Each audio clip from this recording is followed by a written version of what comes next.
ሰላም ጤና ይስጥልኝ ወደ ተከበራችሁ ተመልካቾቻችን ከተወዳጁ ጣቢያችን ብስራት ዩቲዩብ ቻናል ወደ እናንተ የሚደርሰው የመረጃ ሰዓታችን ተጀምሯል። መረጃዎቹን ወደ እናንተ በማድረስ እኔ ሰብል አበበ ከእናንተ ጋር የጋራ ቆይታ ማድረግ ይሆናል። ለሰዓቱ የደረሱ ከሀገር ውስጥ እንዲሁም ከባህር ማዶ መረጃ ይዘናል። ወደ ሀገር ውስጥ እናልፋለን።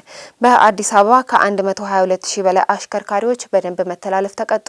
የአዲስ አበባ ትራፊክ ማኔጅመንት ባለስልጣን ባለፉት 9 ወራት ለአደጋ ተጋላጭ ናቸው ተብሎ በተለዩ 40 የተለያዩ መንገዶች ላይ ቁጥጥር ማድረጉን አስታውቋል። በተደረገው ቁጥጥር ስር 122,957 አሽከርካሪዎች በደንብ መተላለፍ መቀጣታቸውን የአዲስ አበባ ትራፊክ ማኔጅመንት ባለስልጣን የህዝብ ግንኙነትና ኮሚኒኬሽን ዳይሬክተር ወይዘሮ ገነት ድሪባ ለብስራት ራዲዮ ተናግረዋል። በተለይም ለአደጋ መንስኤ በሆኑ ከፍጥነት ወሰን በላይ ሲያሽከረክሩ የተገኙ 8,892 አሽከርካሪዎች ከተፈቀደው የአልኮል መጠን በላይ ጠጥተው የተገኙ 1,653 አሽከርካሪዎች ላይ እርምጃም ተወስዶባቸዋል። እንዲሁም የደህንነት ቀበቶ ያላደረጉ 3,066 ደንብ ተላላፊዎችና የጭንቅላት መከላከያ ቆብ ያላደረጉ 585 የሞተር ብስክሌተኞች እንደየጥፋታቸው ደረጃ እንዲቀጡም ተደርጓል። በተመሳሳይ 7,026 አሽከርካሪዎች ስልክ እያነጋገሩ ሲቀጡ አደባባዩ ላይና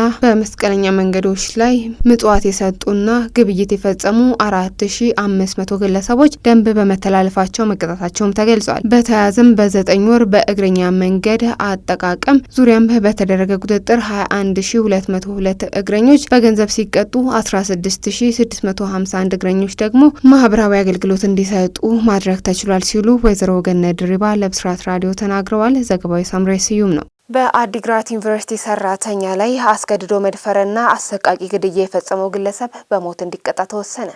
በአዲግራት ዩኒቨርሲቲ ውስጥ ስራ የነበረችውን የ25 ዓመት ወጣት ገነት ብርሃንን አስገድዶ በመድፈርና በአሰቃቂ ሁኔታ በመግደል የተከሰሰው ግለሰብ በሞት ቅጣት እንዲቀጣም ተወስኖበታል። ተከሳሹ ወጣቷን ከደፍራት በኋላ በሕግ እፋረዳለሁ በማለቷ ብቻ 12 ጊዜ በቢላዋ ወቅቱና በገመድ አንቆ ህይወቷን ማጥፋቱን የትግራይ ፖሊስ ኮሚሽን ባወጣው መረጃ አረጋግጧል። የግድያ ወንጀሉ የተፈጸመው የካቲት 6 ቀን 2017 ዓ.ም ሲሆን ተከሳሹ ወጣቷን ተከትሎ ወደ ቤቷ በመግባት ጥቃቱ መፈጸሙም ታውቋል። ወንጀለኛውን ለህግ ለማቅረብ አዳጋች የነበረበት ወቅት አንዲት ታዳጊ የሰጠችውን ጥቆማ ለፖሊስ ትልቅ እገዛ ማድረጉም ተገልጿል። ታዳጊዋ ተከሳሹ ስልኳን በኃይል ነጥቆ ለዘመዶቹ በስልክ ሰው ገድያለሁና የምሸሽበት ገንዘብ ላኩልኝ ሲል መስማቷንም ለፖሊስ በመግለጿ ግለሰቡ በአፋር ክልል አድርጎ ለማምለጥ ሲሞክር በቁጥጥር ስር ሊውል ችሏል። በፍርድ ቤት ሂደት ውስጥም ተከሳሹ አስገድዶ መድፈሩን፣ ግድያውንና ንብረቷን መዝረፉን ጨምሮ የቀረቡትን 3 ከባድ ወንጀሎችን በሙሉም አምኗል። ምስክር የሆነችውም ታዳጊ ግለሰቡ በአካል ቀርቦ በማንነቱ ላይ ማረጋገጫም ሰጥቷል። በዚህም መሰረት ፍርድ ቤቱ የተከሳሹን ድርጊት አሰቃቂነት ከግምት ውስጥ በማስገባት የመጨረሻ የሆነውን የሞት ቅጣት ውሳኔ አስተላልፎበታል። ተመልካቾቻችን አሁን ደግሞ ወደ ባህር ማዶ መረጃዎቻችን እናልፋለን። የኢራን አብዮታዊ ዘብ የስለላ ኃላፊ በአሜሪካና በእስራኤል ጥቃት ተገደሉ።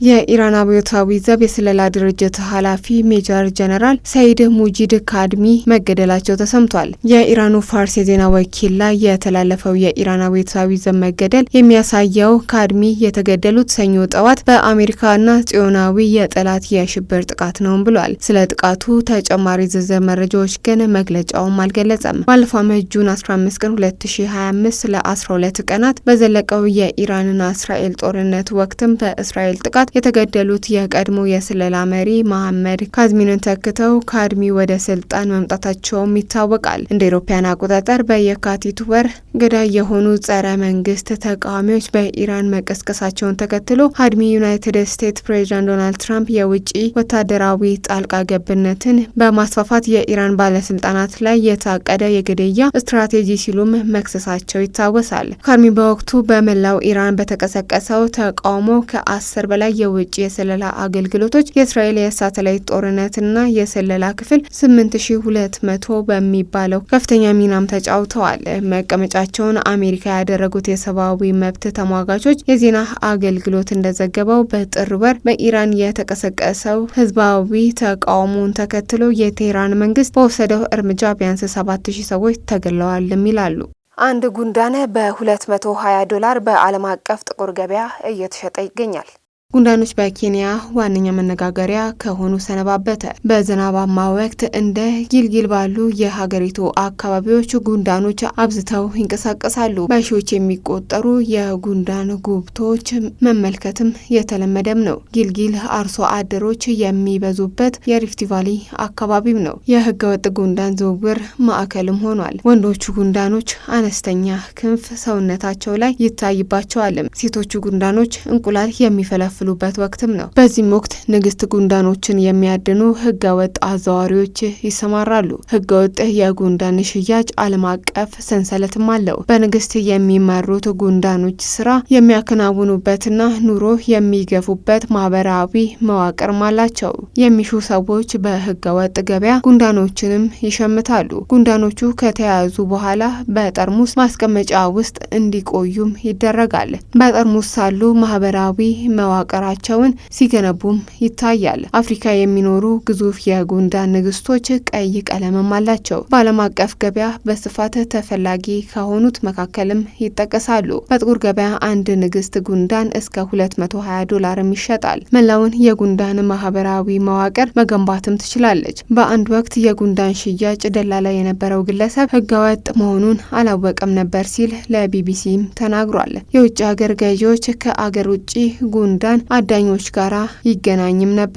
በምስራቅ አፍሪካ ብቻ የሚገኙት የጉንዳን አይነት በተለየ የሚታወቁት ጥርጣሬ በመሰብሰብ ነው። የጉንዳን ሰብሳቢዎችን ትኩረት የሳበው ለዚህም ነው። ቢቢሲ ያነጋገረው የቀድሞ ደላላ አንድ የውጭ ዜጋ ንግስት ጉንዳኖች በከፍተኛ ዋጋ እየገዛ መሆኑን ነገረኝ። እዚህ አካባቢ ደግሞ በቀላል ይገኛሉም ብሏል። ጠዋት ላይ የጉንዳኖቹን ጉብታ ማግኘት እንደሚቻልም ይናገራል። የውጭ አገራት ዜጎች ቦታው ድረስ ጉንዳኖቹን አይሰበስቡም። ከተማ አቅራቢያ የሆነ ሆቴልን በመከራየት ጉንዳኖቹ እስከሚያመጡላቸውም ይጠብቃሉ። መኪና ውስጥ ሆነውም ይጠብቃሉ። ጉንዳኖቹን በትንሽዬ ቱቦ ውስጥ አድርገን እንወስዳቸዋለን። አንዳንዴ ጉንዳኖቹን የምናስቀምጥበት የመርፌ ስሪንጅም ይሰጡናል ይላል የቀድሞ ደላላ። ባለፈው ዓመት ጊልጊል አቅራቢያ የሚገኘው ናይቫሻ ከተማ አካባቢ 5000 ንግስት ጉንዳኖች በአንድ ሆቴል ክፍልም ተገኝተዋል። ህገወጥ የጉንዳኖች ዝውውር ምን ያህል ስር የሰደደ እንደሆነ የታወቀውም በዚህ አጋጣሚም ነበረ። የመካከለኛው ምስራቅ ጦርነትን የተመለከቱ አሁናዊ አጫጭር መረጃዎችን እንገራችሁ። ኢራን ለጊዜው የተኩስ አቁም ስምምነት ሆርሙዝን እንደማትከፍት አስታወቀች። አንድ የኢራን ከፍተኛ ባለስልጣን ለሮይተርስ የዜና ወኪል እንደተናገሩት ኢራን የሆርሙዝ ባህር እንደገና አትከፍትም በማለት ዋሽንግተንን ለቋሚ የተኩስ አቁም ዝግጁ እንደሌላትም ተናግረዋል። ባለስልጣኑ ኢራን የፓኪስታንን አፋጣኝ የተኩስ አቁም ሀሳብ እንደተቀበለችና እየገመገመች መሆኗንም አረጋግጠው ነገር ግን ቴህራን የጊዜ ገደቦችን እንድትቀበል የሚያደርገውን ጫና እንደማትቀበልም አክለዋል። ኢራን የዩናይትድ ስቴትስ ወታደሮች በኩዌት ቡቢያን ደሴት ላይ ሰፍረው እንደነበረም ተናገረች። በኩዌት ቡቢያን ደሴት ላይ የሚገኙ አሜሪካ ወታደሮች በኢራን ኢላማ ውስጥ እንደነበሩ የኢራን ካታም አልአንቢያ ማዕከላዊ ዋና መስሪያ ቤት ቃል አቀባይ በመንግስት ሚዲያ በተሰራጨ የቪዲዮ መግለጫ ላይም ተናግረዋል። አሜሪካና እስራኤል በኢራን ላይ የከፈቱትን ጦርነት ተከትሎ በስሪላንካ ላይ የኢኮኖሚ ጫና እያሳደረ ሲሆን ከ4 ዓመት በፊት ከነበረው የፋይናንስ ቀውሱ ያለመረጋጋት ሀገሪቱ ላይ ፈተናም ደቅኗል። የነዳጅና የናፍጣ ዋጋ እየጨመረ ሲሆን የኤሌክትሪክ ዋጋውም በ25 በመቶም ጨምሯል። የእስራኤል ጦር በሊባኖስ ዋና ከተማ ቤሩት ደቡባዊ ዳርቻ ከ7 ሰፈሮች ነዋሪዎችን ለቀው እንዲወጡ ማዘዘች። የጦር ቃል አቀባይ አቪቻይ አድራኤ በኤክስ ላይ ባሰፈሩት ጽሁፍ የእስራኤል ወታደራዊ ኃይል የሂዝቦላ መሰረተ ልማትን በተለያዩ የደቡባዊ ሊባኖስ አካባቢዎች ማጥቃቱንም ቀጥሏል ብለዋል።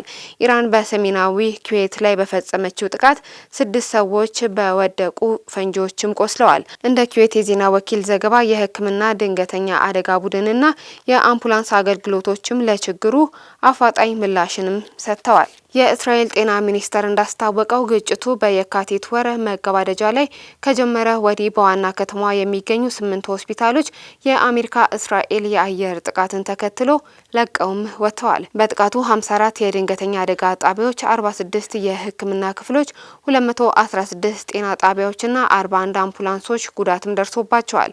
በአሜሪካ የዲሞክራቲክ ኮንግረስ አባል የሆነችውና የዘር ሀረጓ ከኢራን የሆነችው ያስሚን አንሳሪ ቴህራን በሚገኘው የሸሪፍ የቴክኖሎጂ ዩኒቨርሲቲ ላይ የደረሰውን የቦምብ ጥቃት ማወገዘች። የሸሪፍ ዩኒቨርሲቲ የኢራን ቴክኖሎጂ እውቀት የሸሪፍ ዩኒቨርሲቲ የኢራን የቴክኖሎጂ እውነተኛ መናኸሪያ ሲሆን ሲሊኮን ሳሊቪ የሄዱና በጣም ስኬታማ የአሜሪካ የቴክኖሎጂ ኩባንያዎችን የመሰረቱ እጅግ በጣም በርካታ የመሐንዲሶችን አፍርተዋል ሲሉም አንሳሪ በኤክስ ላይ በለጠፉት ጽሁፍም ተናግረዋል። በሊባኖስ ግጭት ውስጥ የሲቪሎች ሞት እየጨመረ መሆኑም ተሰምቷል። በግጭቱ ቢያንስ 1461 ሰዎች ሲገደሉ ከ4000 በላይም ቆስለዋል። ኢራን የዩናይትድ ስቴትስ ባለ 15 ነጥብ የሰላም እቅድ እጅግ በጣም ትልቅና ምክንያታዊ ያልሆነ ነው ማለች።